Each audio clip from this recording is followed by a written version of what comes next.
Қарамаларды тез семіртуде ең бірінші нәубетте қандай дәрілерді қолдансақ болады? Яғни сол қарамаларды үйге әкелгеннен кейін, яғни семіртпекшімен депті достар. Бұған қандай дәрілер қолдансам болады? Соны ізбезілікпенен, яғни түсіндіріп өтсеңіз деп сұрау келіпті.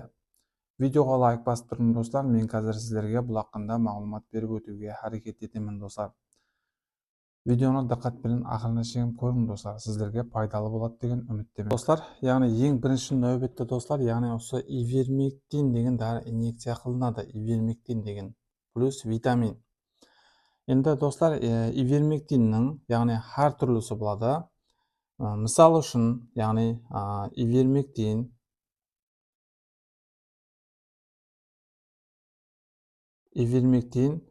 1% болатұғын болса достар, яғни 1% болатұғын болса 50 килоға 1 милда инъекция қылынады, яғни тері астына инъекция қылынады достар. Тері астына достар, яғни осы ивермектин 1% болатұғын болса 50 килоға 1 милли миқдарда тері астына инъекция қылынады. Хамде яғни бұның қасына витамин, мысалы үшін достар, витаминнен енді қандай витамин қолдансақ болады деп яғни сұраулар келеді. Бұл витамин достар сол малыңыздың жағдайына қарап инъекция қылынады. Мысалы үшін мультивит плюс минерал, я болмаса тривит достар, яғни көпшілік адамдар тривитті біледі. Тривит достар. Тривит витамині құрамы, яғни бұның құрамы достар, А витамин, Д витамин hamde яғни Е витаминнен ібарат болған комплексный витамин, яғни осының үшеуі, яғни осы тривит витаминін құрайды достар. Енді бұл тривит витаминнен қай рақым инъекция қылсақ болады? Мысалы үшін 200 килолық тірі салмағы мысалы 200 кило шығатұғын болса достар, яғни 10 мил инъекция қылсаңыз болады. 10 мил инъекция қылсаңыз болады. Тірі салмағы. Яғни осы ивермектинді инъекция қылған кезінде, яғни қасына қосымша етіп, яғни осы тривит витаминін инъекция қылсаңыз болады достар. Енді бұл сыртқы паразитлерге қарсы қолданылатұғын дәрі болып есептелінеді достар. Яғни бұл ивермектин деген, яғни осы қарамаларыңызда бет болатұғын болса, бекі құрт болатұғын болса, яғни хаммесіне тәсір ететұғын дәрі болып есептелінеді. Ал тривит болатұғын болса, бұл ивермектиннің яғни тәсір ету системасын жақсылайды. Содан кейін, яғни сол қарамаларыңызда витамин жетіспей жатырған болса, яғни сол витаминдерді жетістіріп беруге тәмелейді достар. Қысқаша осы достар, яғни қазір кейінгі дәрілер хақында айтып өтемін достар. Кейінгі дәрілер хақында сол тривит витамині. Енді бұл достар ивермектиннің яғни әр түрлісі болады. Мысалы үшін ивермектин 1% хақында жаңа айтып өттім, ивермектин 2% болуы мүмкін. Я болмаса, яғни сол ивермектин плюс еселен деген түрлері бар достар. Енді бұл ивермектин плюс еселенді сол инструкциясы, яғни сол дәріні ашқан кезінде ішінде қолданба қағазы болады достар. Сол қолданба қағазыменен қысқаша танысып шығып, сөйтіп тұрып инъекция қылсаңыз болады. Ал ивермектин 2% болатұғын болса, ол 100 кило тірі салмаққа 1 милли миқдарда, яғни тері астына инъекция қылынады достар. Енді достар, бұл яғни ивермектин дәрісін, яғни бір мәрте инъекция қылғаннан кейін, мысалы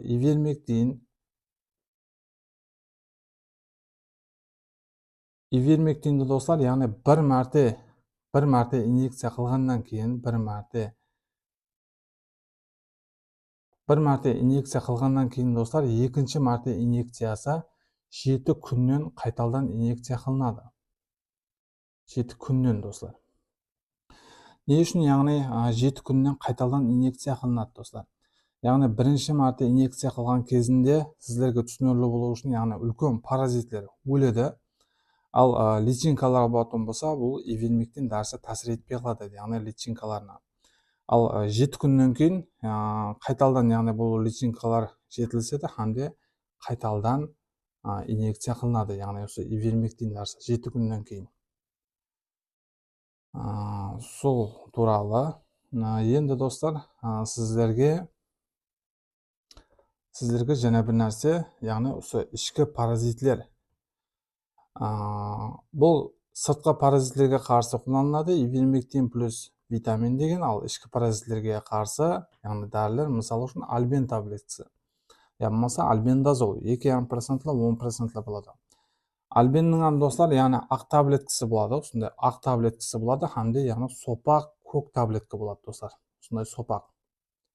Осындай думалақ, мындай думалақ болатын болса, бұның яғни дозировкасы өзгеріп кетеді достар. Осындай көк болатын болса, қарамаларға 50 кило салмаққа бір таблетка мұқтарда азанғаш қарынға ішіріледі. Мысалы, альбен таблеткасы. Альбен таблеткасы достар, қарамалыңыз 200 кило шығатығын болса, 200 кило салмағы шығатығын болса достар, бұл альбен таблеткасынан, яғни 4 дана альбен таблеткасын бересіз достар. 4 дана альбен таблеткасын бересіз. 200 кило шығатығын болса, яғни қарамалыңыз салмағы 200 кило шығатығын болса, 4 дана альбен таблеткасын іштіресіз. Енді достар, альбендазол 2,5%-лы деген эмульсиялары бар достар, яғни альбендазол. Альбендазол 2,5%-лы, альбендазол 10%-лы, содан кейін яғни осылар укол болып есептелінеді достар, яғни бұларды тері арасына, ямаса мускул арасына инъекция қылынады. Клозантрем, оралинол деген укол. Содан кейін қазіргі уақытта, яғни осы дәріде көп қолданылып жатыр достар, яғни иммунопаразитан достар.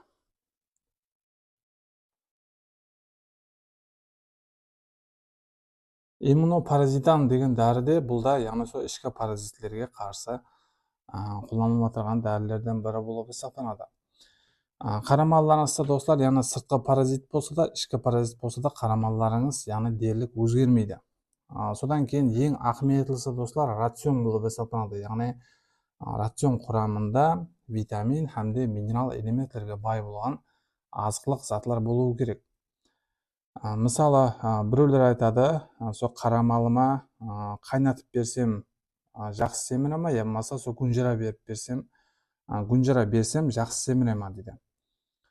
Қайнатып берген, яғни малдың, қайнатып берген, яғни қарамалдың семіруі гүнжара жеп семірген, яғни қарамалдың семіруінен пәсірек болады достар. Мысалы, біреуіне бір малға достар қайнатып берсек достар, ал екінші малға, яғни гүнжара менен беріп тұрсақ, бұлар яғни парқы ай мен яғни жерде болады достар. Парқыда сіздерге түсінікті болу үшін айтайын достар, яғни парқы үлкен парқ береді. Гүнжара жемеген мал менен гүнжара жеген малдың парқы әдеуір белгілі болады достар. Осыларды қолдансаңыз достар, қарамаларыңыз жақсы жетіледі, яғни сол тез семіруіне де жақсы болады достар, әммесіне жақсы болады. Енді достар, ләжі барынша сол дәрілерді, яғни осы ивермектин, я болмаса қалеген түрдегі витаминді достар қолданатын кезінде ләжі барынша сол ветеринар врачқа қолданғаныңыз мақұлырақ. Бұл видео тек сіздерге азғантай болса да сол қарамалар туралы түсінік беріп өтуге әрекет етіп жатырмын достар. Яғни сол қарамаларды қалай тез семіртсек болады деген сұрақтарға, яғни қысқаша етіп жауап беріп өтуге әрекет еттім. Сол достар, яғни бұл ішкі паразитлердің дәрілерінен ләжі барынша сол қолданба, қағазыменен танысып шығып, сөйтіп тұрып инъекция қылың. Егер өзіңіз инъекция қыла алатын болсаңыз, я болмаса ветеринар врачқа инъекция қылдырың достар. Бұл екеуін инъекция қылдым болды, яғни рацион бермесем, қарамалым тез семіреді деген үлкен қате болып есептелінеді. Мысалы, рационды достар, көп берсеңіз, көп беріп, яғни осы сыртқы паразиттен, ішкі паразиттен қарамаларыңызды тазаламасаңыз, қарамаларыңыз дерлік өзгермейді. Соның үшін ләжі барынша бірінші достар, яғни ивермектин плюс витамин, ішкі паразиттерге қарсы дәрілер, содан кейін рацион беріп бастасаңыз болады.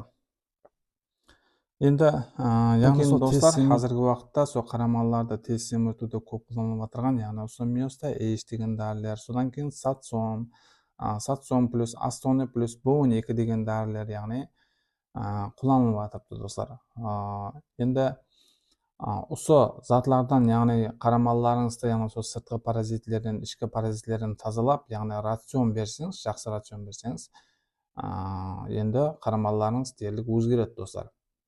Енді бұл дәрілерді достар салдыраман десеңіз, сол инструкциясымен қысқаша танысып шығып, сөйтіп тұрып салдырсаңыз болады, я болмаса салдырмасаңыз да болады достар.